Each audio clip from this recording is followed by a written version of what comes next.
അനാവശ്യമായി ഏത് കാര്യങ്ങൾ ചെയ്തു കഴിഞ്ഞാലും അതിനെ വേറെ ഒരു ദുഷ്ടലാക്കോടുകൂടി വേറൊരു കണ്ടുകൊണ്ട് അതിൻ്റെ സമരം പ്രഖ്യാപിക്കുക, ചർച്ച വേണമെന്നൊക്കെ പറഞ്ഞാൽ അതൊന്നും അംഗീകരിക്കാൻ പറ്റില്ല. ഈ കോടതി വിധിയെ സംബന്ധിച്ചിടത്തോളം ചർച്ചയില്ല.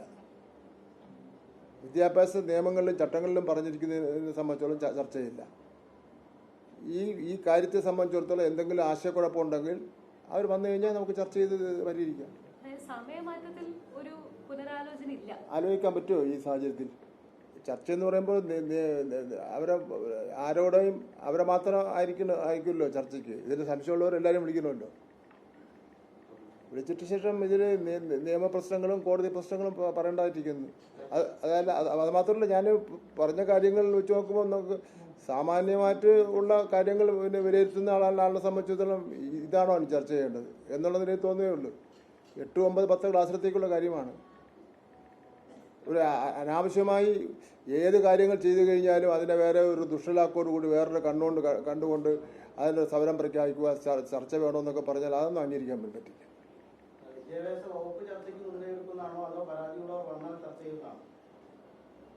ഞാൻ ഇന്നലെ പറഞ്ഞത് ഈ കോടതി വിധിയെ സംബന്ധിച്ചിടത്തോളം ചർച്ചയില്ല. വിദ്യാഭ്യാസ നിയമങ്ങളിലും ചട്ടങ്ങളിലും പറഞ്ഞിരിക്കുന്നതിനെ സംബന്ധിച്ചോളം ചർച്ചയില്ല. ഈ കാര്യത്തെ സംബന്ധിച്ചിടത്തോളം എന്തെങ്കിലും ആശയക്കുഴപ്പമുണ്ടെങ്കിൽ അവർ വന്നു കഴിഞ്ഞാൽ നമുക്ക് ചർച്ച ചെയ്ത് പരിഹരിക്കാം. ആലോചിക്കാൻ പറ്റുമോ ഈ സാഹചര്യത്തിൽ? ഈ ബോധ്യപ്പെടുത്താൻ ശ്രമിക്കും എന്ന് പറയുമ്പോൾ അതെങ്ങനെയായിരിക്കും? അതായത് സംസ്ഥയ്ക്ക് ആവശ്യപ്പെടുന്ന ചർച്ച കാര്യങ്ങളൊക്കെയാണ്. സമസ്ത ആവശ്യപ്പെടുന്നു. സമസ്തയെ പോലെ തന്നെ അതേ രൂപത്തിലും ഭാവത്തിലും പ്രവർത്തിക്കുന്ന മറ്റ് സംഘടനകൾ മലപ്പുറം, കോഴിക്കോട് ഭാഗത്തുനിന്ന് ഇത് അനാവശ്യമായ സമരമാണെന്നും പറയുന്നുണ്ട്.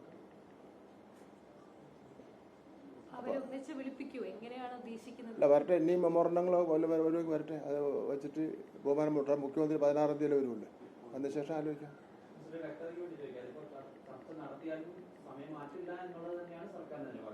സർക്കാരിന്റെ നിലപാടില്ല. ഇത് കോടതി വിധിയിലുണ്ട്. പിന്നെ പൊതുവിദ്യാഭ്യാസ ആക്ട് ഉണ്ടല്ലോ. പറ്റൂല.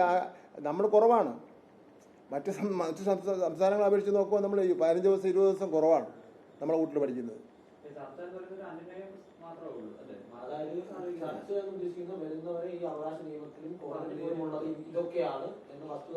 അവർക്ക് ചിലപ്പോൾ എല്ലാ ഈ കാര്യങ്ങളും അറിയില്ലായിരിക്കും. അപ്പൊ ഇതെല്ലാം ഒരാശയക്കുഴപ്പങ്ങൾ ഒഴിവാക്കുക.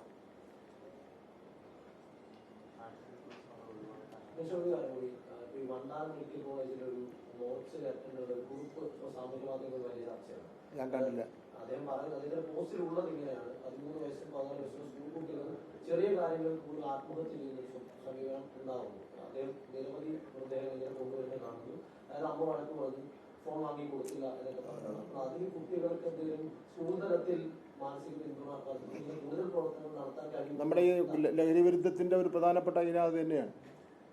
ലഹരി വിരുദ്ധ പരിപാടികൾ 20 മുഖ്യമന്ത്രി ഏൽപ്പിച്ചതിൽ മാനസികമായി കുട്ടികളിലുണ്ടാവുന്ന മാനസിക സമ്മർദ്ദങ്ങളും അതുപോലെ തന്നെ വിചാരങ്ങളും ഒക്കെ തന്നെ മാറ്റിയെടുക്കുന്നതിന് വേണ്ടിയുള്ള ഇത് വേണമെന്നുള്ള അഭിപ്രായമാണുള്ളത്. ഈ കീം എൻട്രൻസുമായി ബന്ധപ്പെട്ട് ഇപ്പോൾ നമ്മുടെ കേരള സിലബസിൽ പഠിച്ച കുട്ടികൾ ഇപ്പോൾ സുപ്രീം കോടതിയെ സമീപിച്ചിട്ടുണ്ട്. വലിയ അനീതിയാണ് നടപ്പാക്കാൻ പോകുന്നതെന്നുള്ളതാണ് കേരള സിലബസ് വിദ്യാർത്ഥികൾ ഉന്നയിക്കുന്നത്. നാം തെറ്റുപറ്റിപ്പോയോ? സമയം വൈകിപ്പോയോ? അല്ല, അതങ്ങനെ സാധ്യമില്ല. അതിന്റെ കൂടുതൽ വിവരങ്ങൾ ഡോക്ടർ ബിന്ദുവിന് അറിയാവുള്ളൂ. അങ്ങനെ ഒരു ഗവൺമെന്റ് ചെയ്യോ? കേരള സിലബസിൽ പഠിക്കുന്ന വിദ്യാർത്ഥികൾ, പൊതുവിദ്യാഭ്യാസ വകുപ്പിന് കീഴിൽ വരുന്ന വിദ്യാർത്ഥികൾ നേരിട്ട് ബാധിക്കുന്ന ഒരു പ്രശ്നമാണ്. അല്ല, ഒരു കുട്ടികൾക്കും ദ്രോഹം ഉണ്ടാകുന്ന ഒരു കാര്യം ചെയ്യില്ലല്ലോ ഗവൺമെന്റ്. ഒരിക്കലും ചെയ്യില്ലല്ലോ. കുട്ടികൾക്ക് നന്മ ഉണ്ടാകുന്ന കാര്യങ്ങൾ മാത്രം ചെയ്യുന്ന ഗവൺമെന്റ് ആണല്ലോ കേരളത്തിലെ ഇടതുപക്ഷ ജനാധിപത്യ മുന്നണി ഗവൺമെന്റ്. ഒരിക്കലും കുട്ടിക്ക് പിന്നെ ദോഷം ചെയ്യുന്ന ഒരു കാര്യമായിരിക്കില്ല അതിൽ ഉണ്ടാവുന്നത്. ഏതാനും കുട്ടികൾക്ക് ആർക്കാണോ ഒരു കുട്ടിയെ ബാധിക്കുന്ന വിഷയമാണെങ്കിലും കോടതിയിൽ പോകാമല്ലോ. അതിന് അങ്ങനെ മാത്രം കണ്ടാൽ മതി. കോടതിയെ ബോധ്യപ്പെടുത്തും ഗവൺമെന്റ്. ചിലപ്പോൾ ഹൈക്കോടതിക്ക് ബോധ്യപ്പെട്ടില്ലെങ്കിൽ അതിനുവേണ്ടിയാണ് സുപ്രീം കോടതി ഇരിക്കുന്നത്. അല്ല, കുട്ടികൾ പോകുന്നു.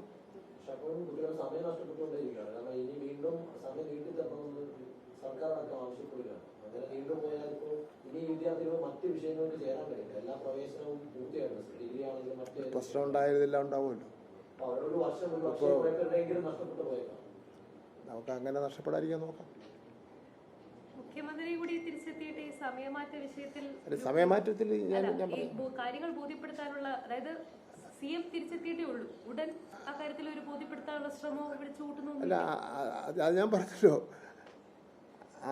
ആരോടാണോ ഒരു തുറന്ന മനസ്സോടുകൂടി സംസാരിക്കാൻ തയ്യാറാണ്.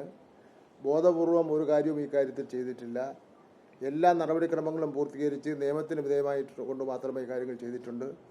കോടതി ഉത്തരവിൻ്റെയും പൊതുവിദ്യാഭ്യാസ നിയമത്തിൻ്റെയും ചട്ടത്തിൻ്റെ അടിസ്ഥാനത്തിൽ മാത്രമേ കാര്യങ്ങൾ ചെയ്തിട്ടുള്ളൂ.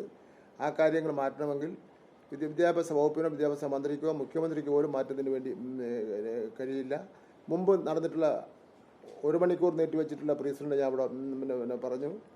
അന്വേഷണ കമ്മീഷന്റെ കണ്ടെത്തലോടെ ഞാൻ പറഞ്ഞു. ഇത്രയും കാര്യം പറഞ്ഞെനിക്ക് നിങ്ങൾക്ക് ബോധ്യപ്പെട്ടില്ല, എന്ത് ചെയ്യാൻ വേണ്ടി പക്ഷേ